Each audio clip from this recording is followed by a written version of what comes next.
Friends, நம்ம வீட்டு இன்னைக்கு மத்தியானம் லஞ்சு என்னென்னு பார்க்கலாம் வாங்க.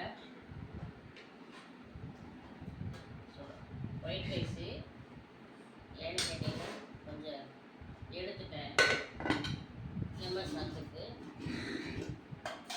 பார்த்தீங்கன்னா லெமன் சாதம்,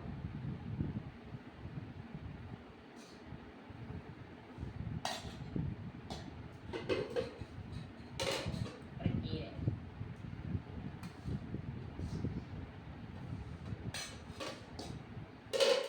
ஏன்னு பார்த்தீங்கன்னா இதில் கொஞ்சம் ரசம் இருக்குங்க.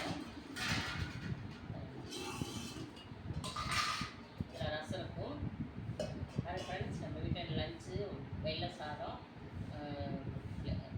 எலுமிச்சம்பழ சாதம், அப்புறம் கீரை, ரசம். இதுதான் நம்ம வீட்டில் இன்றைக்கி சாப்பாடு. உங்கள் வீட்டில் என்ன சாப்பாடு சொல்லிட்டு எங்களுக்கு கமெண்ட் பண்ணுங்கள். எங்கள் சாப்பாடு பிடிச்சிருந்தா லைக் பண்ணுங்கள், சப்போர்ட் பண்ணுங்கள் ஃப்ரெண்ட்ஸ். எங்கள் வீட்டில் வந்து கீரை மெயினாக வந்து கொஞ்சமாவது சேர்த்திக்கணும்னு சொல்லிட்டு கீரை செஞ்சுருக்கோம். ரசம் தான், ரசமும் கீழே லெமன் சாதம் இன்றைக்கி வீட்டில். ஓகே ஃப்ரெண்ட்ஸ், பாய். பிடிச்சிருந்தா லைக் பண்ணு, சப்போர்ட் பண்ணு, சப்ஸ்கிரைப் பண்ணு. பாய். வாங்க சாப்பிடலாம்.